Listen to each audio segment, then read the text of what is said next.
everyone knows who we are. That is a statement I hear from a lot of legacy brands. We don't need to market. Everyone knows who we are. Yeah. And this saddens me because I'm starting to see some of these great legacy brands lose their market share because they're not out there marketing. You have to remember in this day and age, you've got to continue to develop the relationships you have with people. As a 45-year-old company, for me, we are constantly out there. We're talking about quality ways to do marketing. We're doing AI training, always evolving, showing our customers we're at the heartbeat of what's going out in the industry. Yeah. And this is why I am so excited about my guest today. Today, we are talking to Ken Spaeth of Cutting Tool Engineering Magazine. He's going to bring some insight on why it's so important for brands to keep their message out there, to keep promoting themselves so that they don't lose market share and they stay to be those prominent legacy brands they always have been. Hi, Ken. How are you today? Very good, Donna. Thank you so much for having me on today. Oh, no problem. You and I met recently, and you have a great story, which you'll tell us later on. But that initiative of having those sales calls and being in person and what you hear from these different companies, I think are really going to be of value to the listeners Sure. and also give them some actionable steps, but also to remind them you always have to be out there branding. Yeah. Oh, yeah. The danger in assuming that your brand is known by everybody, I think that's a bit of a fallacy when it comes to repeat business, if you will, from legacy type of customers. When the decision buyers change and staff, and all of a sudden you have someone different there, it's based on relationships to be sure, but you've got to stay on top of those relationships. It's a relationship world that we live in. Yes. Uh, and you have to understand the nuances between, for example, myself, I'm a baby boomer. I'm the early part of the baby boomer, if you will, or maybe the latter part, depends on your perspective. But you have to understand who you're building this relationship with and the drivers that are going to make their decisions. And you got to just fully understand where they're coming from. Yes. Yeah. What I hear from a lot of these established industrial brands who rely on repeat customers and the relationships is, oh, we've got a lot of sales. We have enough sales right now. We don't need to do anything. The funny thing is this visibility and trust, it's built over time. The marketing ensures when the buyer, the potential buyer is ready, your company is already on top of mind. Yeah. It's the branding that kind of sets the table for this. And so while sales are going good, it's when sales start easing up a bit. If you Everyone starts to panic, right? starts to panic, they cut budgets, but what they don't understand is the branding and awareness is something that is continually put out there. And we'll get into more down the road here, but digital and print, the branding has got to be a continued bombardment, if you will, to your target market, or else, it tends to fall off the edge of the table, meaning it ends quicker than many customers realize. Yes. They're being bombarded by, or and I hate saying bombarded. Right. The kind of negative connotation, but They're being served a lot of messages from your competitors or other organizations, and you have to be out there reinforcing your message, but also giving validity to what your mission is as a company. People will resonate with different companies based on their values or their missions, their goals. Before we jump in, your host is Donna Peterson, and you are listening to the B2B Marketing Excellence and AI podcast. We come to you every week with actionable tips and suggestions that can help you be more efficient, create better marketing plans, and be a salesperson that really closes those leads. especially, I think it's even more important now. One of your great topics that I'm learning so much from you from an AI perspective And this is one of the things that I'm coming to learn just being on the streets, talking to some of my advertisers in manufacturing, is that AI has driven this disruption in the purchasing life cycle of equipment or whatever you're looking at, the technologies out there. And so it's shortening that time span for buyers' research and coming to the conclusion of where they want to get their product and specifically who is going to be guaranteeing it, quote unquote. Yeah, we're working with a lot of companies right now where we're helping them create AI agents for their companies and for the different departments. And these AI agents are answering all those preliminary questions so that an individual can shorten the sales cycle. They'll be ready to buy sooner. And now the sales rep gets the really qualified lead with all this detailed information. So when those two people connect and talk, they're really getting deep and they're really creating those nice, deep relationships. Right. And what it's causing is that it is shortening the buying cycle. Yes. And research and all that goes into it. And if you're not paying attention to that, and if you're not continually advertising and keeping your brand top of mind, you can lose out. I think CTE's perspective is basically that through the outreach of CTE's platforms such as email, e-blasts, e-newsletter, weekly thing, our brand familiarity. And I think what it helps is it helps for customers that are pushing these platforms to rebound quicker in times when economics or whatever is a little bit down and sales are a little bit down. So I believe that our platform for CTE and whatever advertising platforms you're doing, I would recommend it. Obviously, I'm biased for cutting tool engineering. You got to keep on keeping on, if you will. No, you're right. And it has to be consistent. And everyone who's listened to the show knows I'm a big advocate of using industry specific magazines because you as a publisher are doing your due diligence to make sure that these are people that are interested in cutting tools. Otherwise, I'm sure there's other magazines they could be reading. Oh, yeah, absolutely. Absolutely. We're the target audience. If they're going to be selling, they ought to be doing it in some of the top industry specific publications, to be sure. And it's important now there's so many messages out there and people are also getting content and they're trying to figure out, is this AI generated or is this a real company? And I love video, which I talk about, but also being in these industry specific magazines give you and your company more validity. You come across as a thought leader in this space. You come across as someone who is really vested in that industry. Yeah, it's a changing environment, to be sure. Yeah. We touched on it a little bit earlier in that we're in the top 3 of our competitive set. And so in terms of publications and manufacturers in the niche of cutting tools specifically, and many of those that are baby boomers like myself are very familiar with it. But as we transition in the working staff in our industry, there's people that are coming in that never heard of cutting tool engine. And so, again, being top of mind is something that has to be looked at. Yes. So you talk to manufacturers every day. What separates those companies that continue to grow and those that stall out?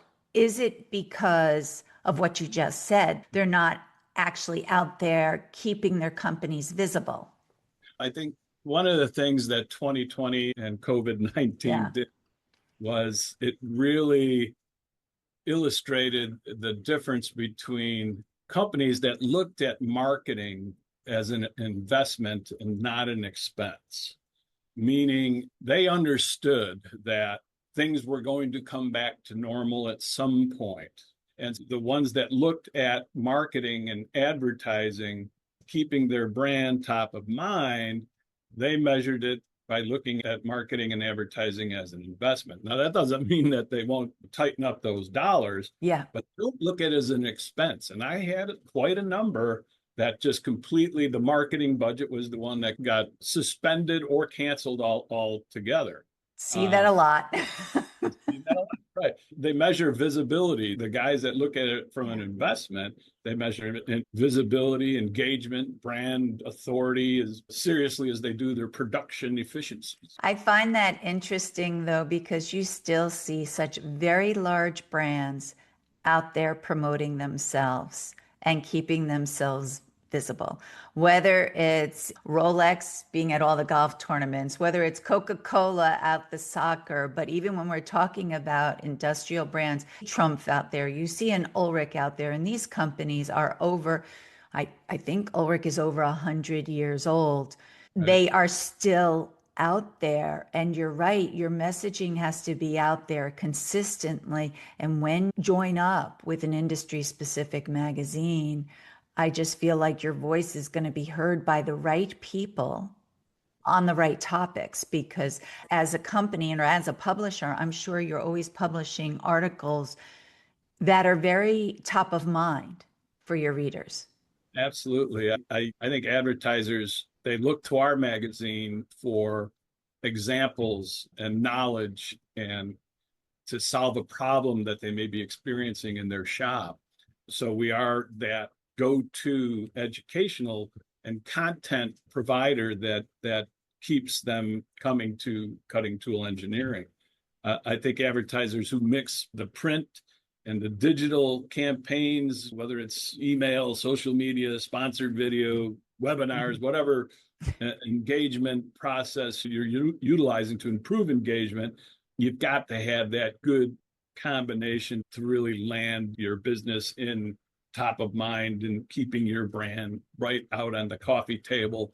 Yes. Which it's one of the first things that I always look at when I'm visiting manufacturer, potential advertiser, or an existing advertiser. I go to their shop, I look at the magazines that they have on the coffee table. If we're not one of them, and typically we wouldn't be if they're not advertising. You take one out of your bag and you slip it on the table. But I've been to shops that haven't advertised or maybe haven't advertised with us for years, but I see our magazine sitting on their table. So I know they're familiar with it. But again, this touches on looking at advertising or their marketing initiatives as an investment or whether it's an expense. And so my job is to convince them that this is an investment. Now, if you want to shrink the investment, that's okay based on your budgetary restraints, but you ought to have it in your budget.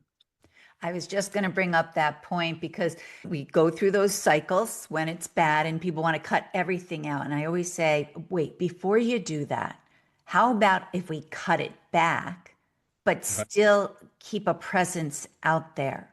You don't want prospects or customers to all of a sudden see you're gone and start to wonder, oh, are they having difficulty? Oh, are they going to shut down? You put that question in their mind and you could possibly lose a customer because you do that. Yeah, absolutely. And I can't name names, obviously. I just had one that's been a long-term customer and not a huge budget, a budget in the thousands. And they're focusing their marketing budget on other things. And I was in the process of offering them, why don't you guys write an article that's specific to your niche business? And all of a sudden the light bulb went on and go, oh, you content? Yes. Yeah.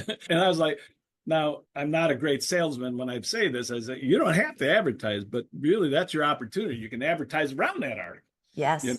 You're giving content. You're giving meaningful information because we're not just doing a commercial, or else I'd call it an advertorial.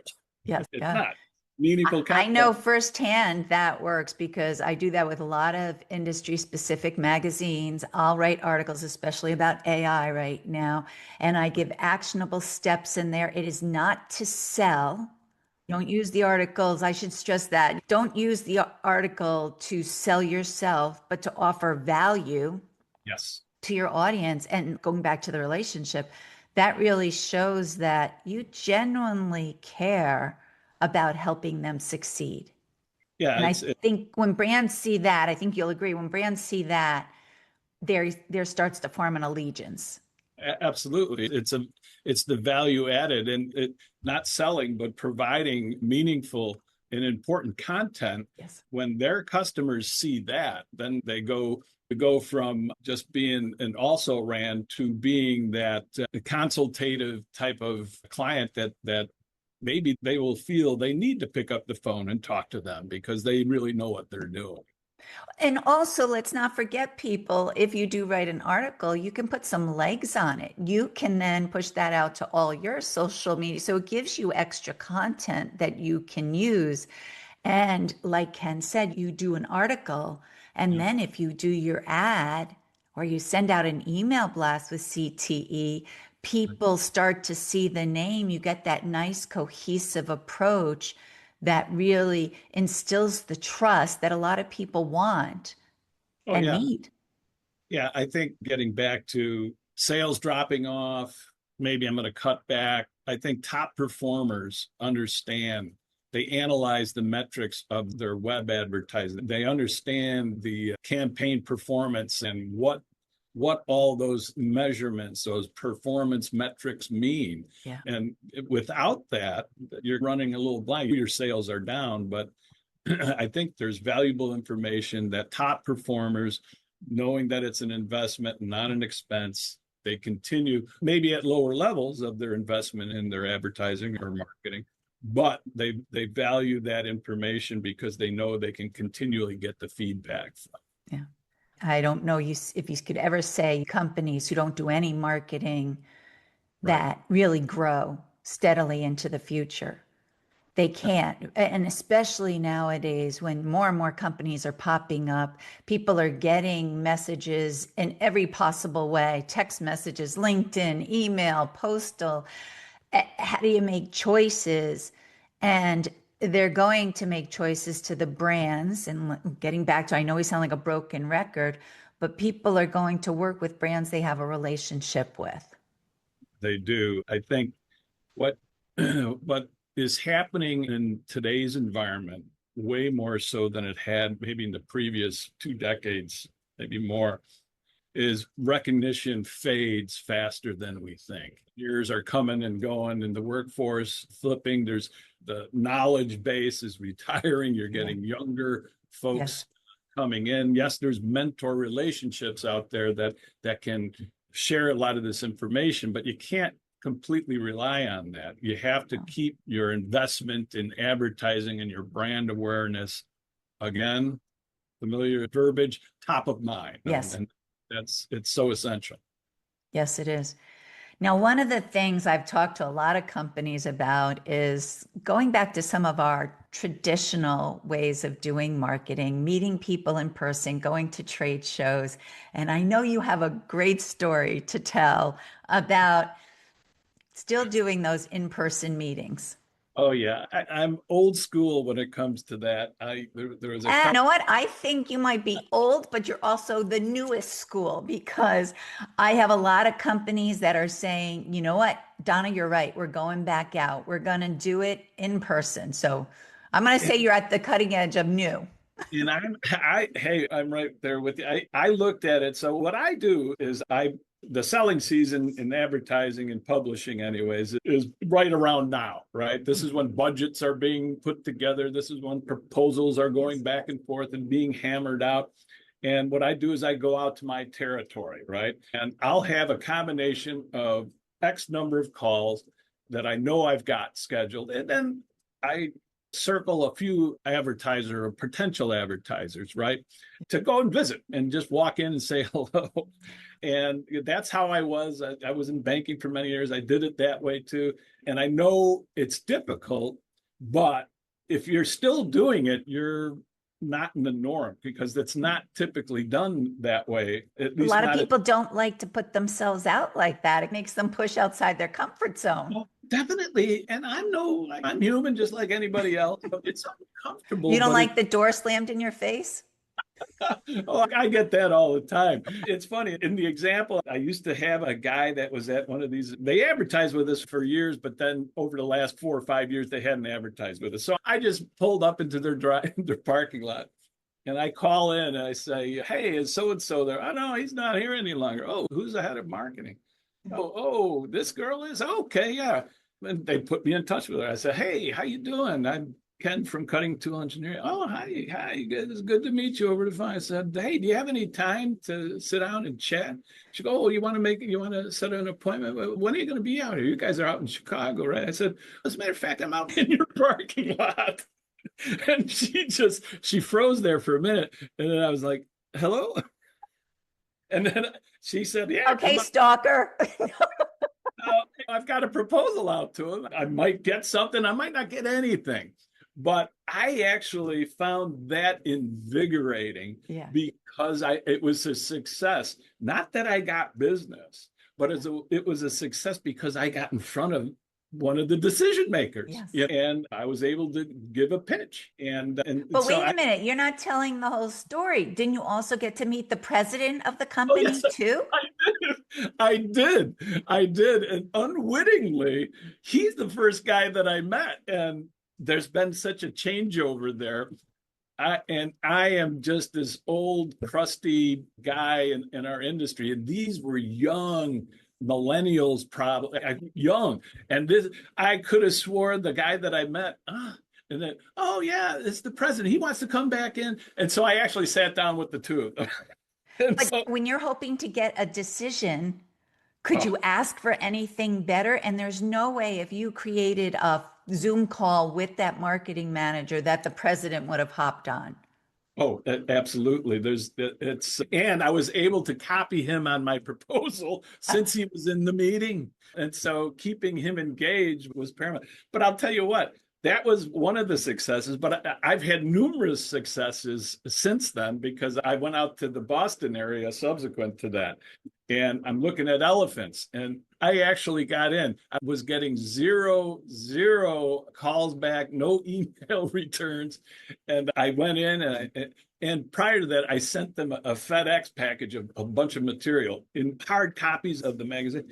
And I just stopped at his office, and he came out. He goes, I just got this in the mail. And I was like, yeah, you got time to sit down. He sat down with me for an hour. And so, wow.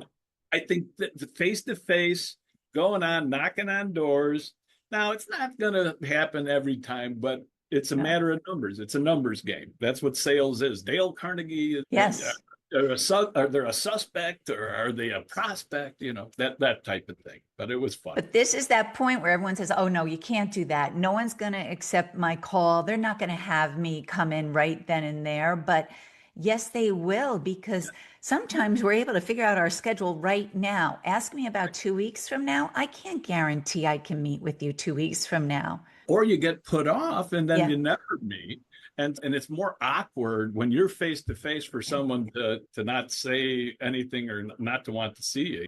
And I'm a known brand. I mean, if you were a startup, I don't know how successful you'd be either. There's a lot of factors that play into that. But I think I call it old school, but maybe it's a combination old school, new school. I think it has to be done. I think you can build good relationships with that kind of beginning. Yeah. But you see, everyone, the listeners, I want to point out one thing. Ken was mentioning how he had sent emails and he sent a package beforehand and then he made the call. That's that whole thing of why we want that cohesive approach across different channels, because people recognize the name and it's something that they can trust. And that's why they probably said yes to Ken, because Ken said if he was a startup and I'm in your parking lot, I want to come in, they'll be like, okay, get the police. We're not doing this. Absolutely. And you got to be persistent. You have to be persistent without being annoying. Yeah. I think also when you go into meetings, because I've had several meetings with you before, you offer value. You and I are talking. You're not saying, oh, Donna, you know what? Your client should be doing this. You and I are talking back and forth on real strategy, whether it's even like you mentioned to the one person, hey, write an article for us. And then do the ad, and the two things together will offer more value. But like you said, you're not making any money from that article. No. It's just another way to enhance their message. I mean, it's authenticity beats hype, right? Yes. And people want to see value. There's a value add there when your content is everything in publishing. And I think the advertisers see that. And when you offer content opportunities, I don't know a single customer or advertiser that would pass up on that unless they look at marketing as an expense and not an investment. They do sometimes, because I've given some of my clients free things that they could do, and they're like, oh, we don't have the manpower to do this. We're not putting our time and effort towards it. And I'm like, but it's Free fun. advertising. But And it's not only advertising, it's branding for them. yes. Yeah. So I don't get it.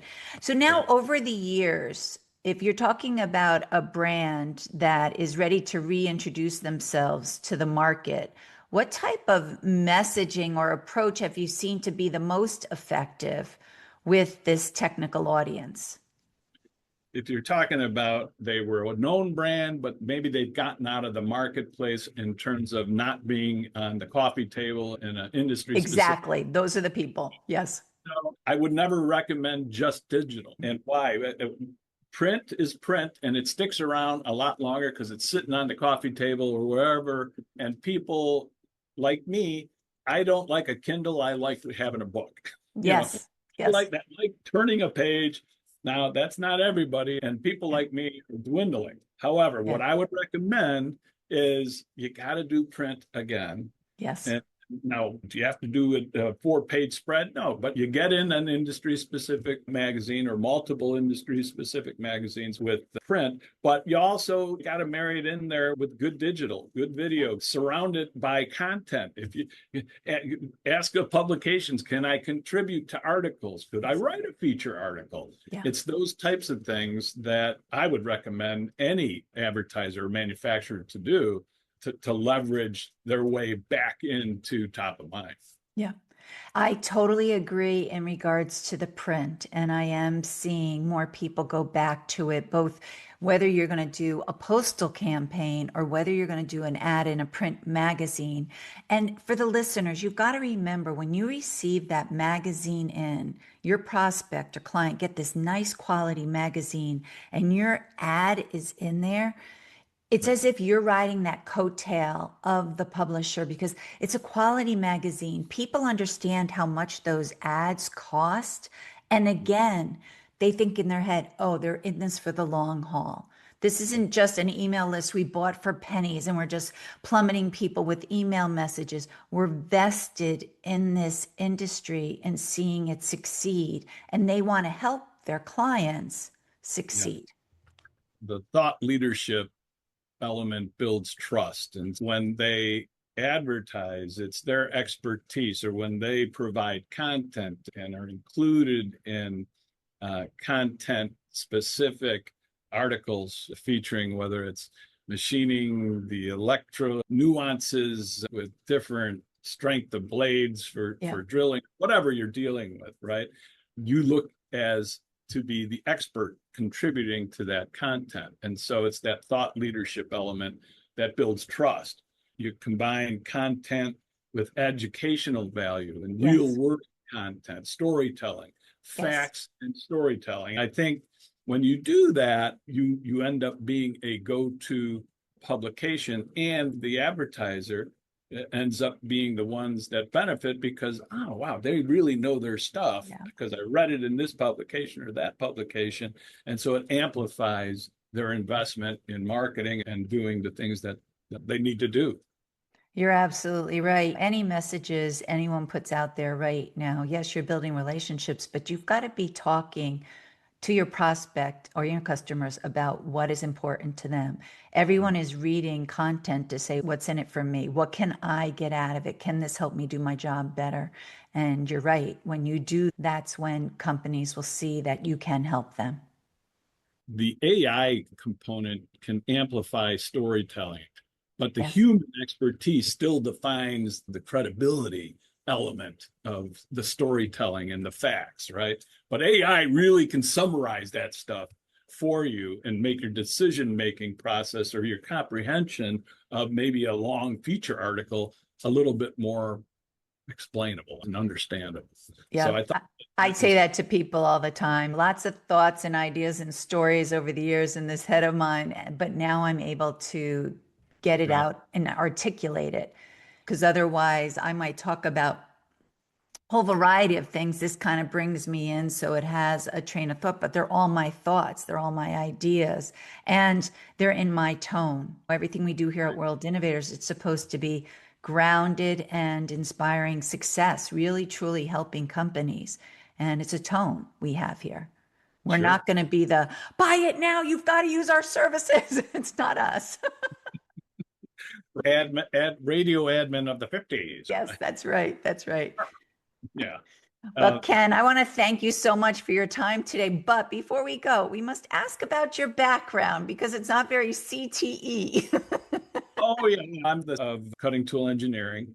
My background was in banking for many years, though, and lent to manufacturers, C&I lending. And so it was a fun experience. I really enjoyed going to shops, seeing how things worked, seeing the processes.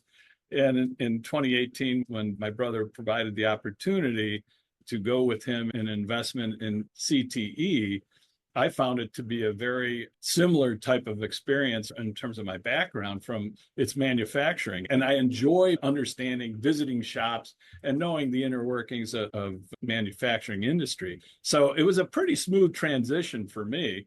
But the sales part, everything is sales, right, Donna? Oh, I mean, I don't you're care always selling yourself, whether you're going on a college interview or right. You're a business owner. You might be the most technical engineer on the face of the planet, but you have to sell your wares. And so you still have to be sales focused. And I was in banking. I'm here again in publishing. I wasn't right in the beginning, but I felt it was very necessary for me to understand the publishing end of the business by getting out there and having a small territory for me to have the heartbeat, and that helps you be a better leader if you understand what the heartbeat is and what's going on.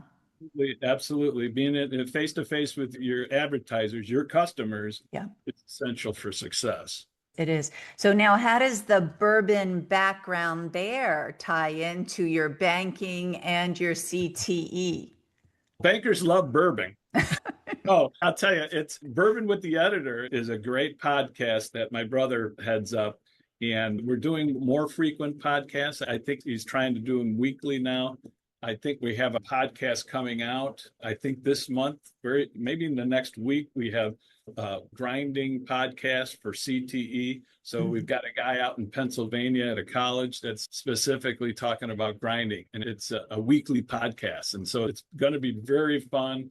That one won't have the bourbon, although it's a college town. I think it would be very popular, but it won't have because it's during the day. We got to play it safe from that perspective. But yeah, I'm sitting here with the background of Bourbon with the Editor. Yeah. You must have a very fun day. Usually we do those right around 6 to 7 p.m. in the evening. So you don't have to feel like you're doing anything wrong. But the advertisers that are participating, they really do enjoy it. You get to talk in a very nonchalant atmosphere, but you talk about specifics. Yes. And then you have some fun on the one side of it. And we actually talk about the bourbon, the source of the bourbon. So there's some meaningful elements to Bourbon with the Editor. But most advertisers really like it, and they're lining up to be on Bourbon with the Editor. I would think it's going to be extremely successful because, like I mentioned, content, people are like, is it AI generated? But if you're on a podcast, they see a video, they see the face, they see you maybe mess up, they realize it's an actual person. Absolutely. So wonderful. Well, Ken, thank you so much for your time today. Everyone, down below, I will put the link for CTE along with Bourbon with the Editor so you can check that out and get more information from Ken. Please like this podcast, share it with your friends, rank us. We need to spread the word about quality marketing, how it's not about just throwing our messages out there. It's about building true relationships that instill success. Absolutely. Till the next time, everyone, have a great day. Thank you, Donna. Thanks for listening to the World Innovators B2B Marketing Excellence and AI podcast. If you'd like to be updated when new episodes come out, don't forget to subscribe. Also, check out our social media accounts to stay up to date on B2B marketing trends.